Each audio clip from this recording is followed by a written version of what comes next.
반갑습니다. 임채문 세무사입니다. 이 시간에는 이제 회사를 경영하는 사람들이 감대를 했을 때 뭐 증여세를 과세받을 수도 있는데 그럼 어쩔 때 그러면 증여세가 과세를 받는지, 물론 감대를 하는 경우에도 뭐 증여세를 과세를 안 받으려고 그러면 시가대로 감대를 해버리거나 아니면 균등감대를 하면 증여세 과세가 되지 않습니다. 그러면 뭐 어쩔 때 그러면 증여세가 과세되든지 그 규정을 살펴봐 드리겠습니다. 감자에 따른 이익이증여를 이렇게 요약을 해드리면 이 부분은 과세 요건이 일단은 균등 감자를 했을 때는 증여세 과세가 되지 않습니다. 불균등 감자를 뭐 한 경우에 증여세가 과세가 되지요. 불균등 감자라는 것은 뭐냐고 그러면 그 20억짜리 회사 뭐 20억짜리 그 가치를 가지고 있는 법인이 있는데 이 부하고 자가 똑같이 50% 가지고 있어요. 50 그러니까 이제 이 20억을 부와 자가 반반 가지고 있다는 것이죠. 그 감대를 하면서 그럼 감대를 해서 아버지가 전체 그 감자를 해서 아버지 지분 전체를 빠져버린다. 그럴 때는 얼마를 줘야 되겠어요? 아버지 감자 지분을 10억을 주면 뭐 시가대로 감자한 거니까 그럼 나머지 그 자녀 지분이 100%로 해서 뭐 10억 가지고 있으면 되겠죠. 그런데 아버지가 10억을 가져가는 게 아니라 아버지가 1억만 가져간다.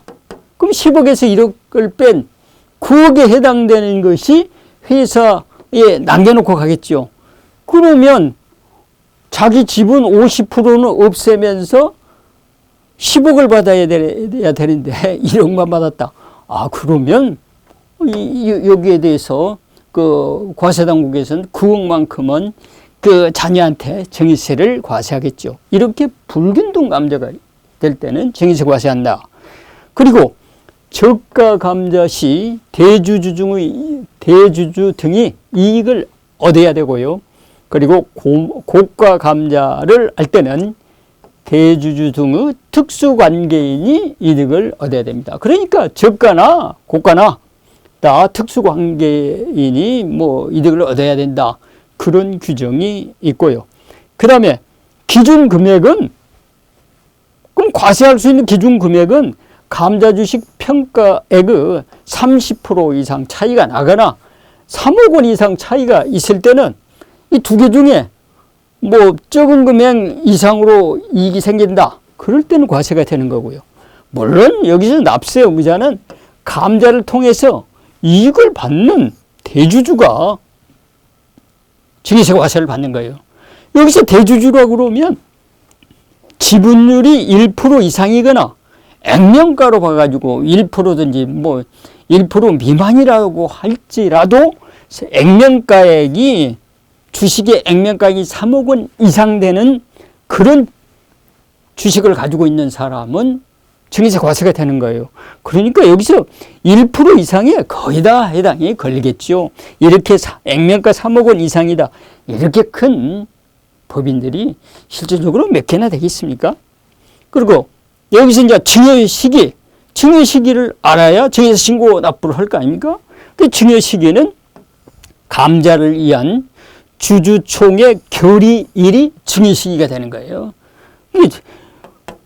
주주총회 결의일이 감자에 따른 증여 시기가 되니까 이 항상 뭐 우리 증여세를 과세할 때는 증여 시기가 확정이 돼야 그 증여 시기에 뭐 주식 평가를 하든지 아니면 증여세 신고를 하든지 이게 이제 상당히 중요하죠. 그럼 감자 주식을 그러면 어떻게 평가를 하느냐? 상장 주식일 때는 평가 기준일 이전 2개월 뭐 최종 시세가액 평균액으로 평가를 하면 되고요. 그 다음에 비상장 주식일 때는 언제요? 주주총회 결의일 뭐 결의일이 평가 시점이니까 평가 기간 이내에 그러니까 전 6개월 후 3개월 평가 시점 전 6개월 후 3개월 이내에 시가나 보충적 평가 방법으로 이렇게 평가를 한 가액이 일주당 평가 가액이 되겠습니다. 뭐 이제 중에서 과세가액을 한번 살펴보면요. 일반적으로 이제 저가 소각일 때는 뭐 아까도 말씀을 드렸다시피 그 일주당 평가액에서 일주당 감자 대가를 빼가지고 감자 주식, 뭐 감자, 뭐 총 감자 주식, 대주주 감자 지분에서 이 분수 비율대로 하는데 아까 말씀드린 대로 20억짜리 그 회사를 부자가 50대 50으로 가지고 있는데 50%를 그 가지고 있는 그 아버지가 감자를 하면서 그러면 50%니까 10억을 줘야 되는데 1억만 줬다. 9억이 여기 남아있잖아요. 그럼 만약에 이 공식에 대입을 해본다고 하면 그 20억짜리인데 주식수는 2만 주예요. 그리고 단가는 10만 원이에요. 그러니까 주식평가 가액이 10만 원인데 2만 주기 때문에 50대 50이다 그러면 아버지가 만 주를 가지고 있잖아요. 만 주에 대한 그 만 주에 해당되는 10억을 줘야 되는데 가격을 1억밖에 안 줬어요. 그러면 9억만큼 회사에 그 뭐 유보가 되어 있잖아요. 9억이.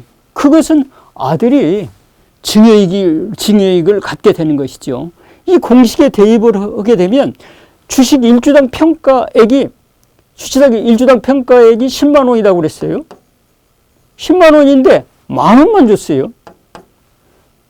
그리고 감자 주식 총수는 만 주죠. 이렇게 평가를 해보면 이익이 9만 원에 해당되는 이익이 생기고 감자 주식 총수는 총 감자 주식 수는 만 주기 때문에 9억의 이익이 생겼잖아요. 그리고 대주주 감자 후 지분율 아들 지분은 몇 프로가 됐어요? 아들은 아버지 거 50% 다 빠져나갔으니까 아들 지분은 100%가 됐겠죠. 그리고 총 감자 주식수 만주분의 대주주 특수관계인의 감자 주식수 아버지 감자 주식수 특수관계니까 만주 이 약분 오면 없어지고 이게 지분율 100%니까 의미 없는 숫자가 돼버렸잖아요. 그래서 이 9만 원의 감자 차익이 생겼는데 만주를 보니까 9억을 아들이 증여받았다. 이렇게 해서 증여세 과세가 되는 거예요.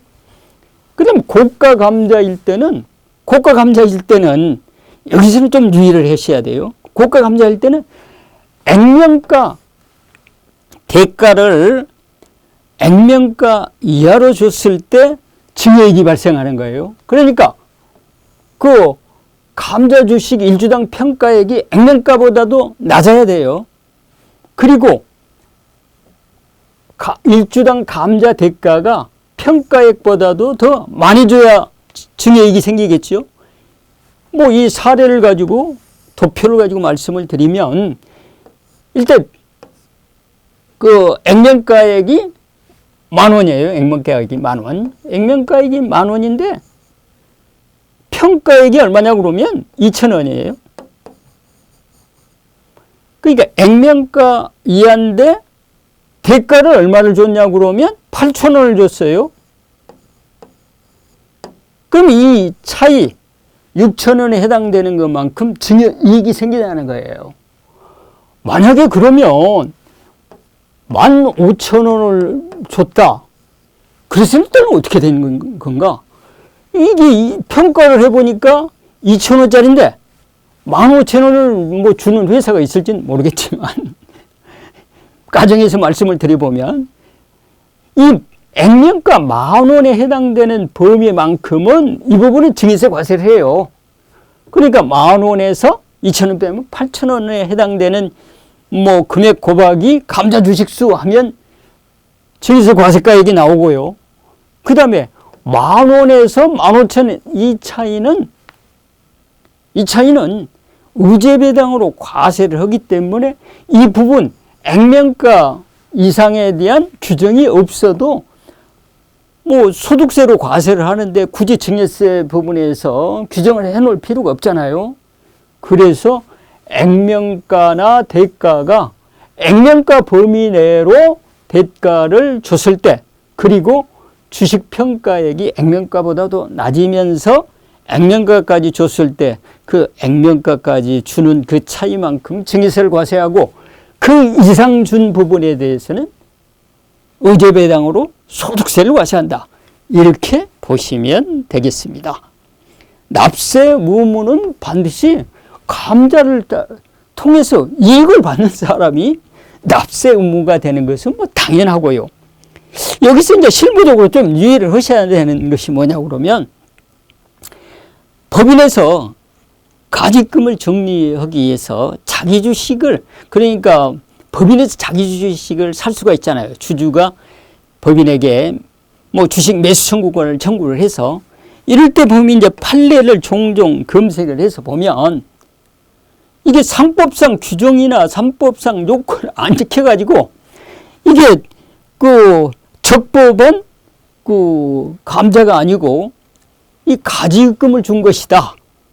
뭐 주식 소각이 아니고 가지금으로 준 것으로 봐가지고 그 뭐 상해 처분도 하고 또 뭐 소득세 과세를 하는 그런 사례를 종종 봤으니까, 이 부분 감자를 할 때는 양도소득인지 아니면 소각인지 이 부분을 뭐 규정을 확실히 해놔야 될 것 같아요.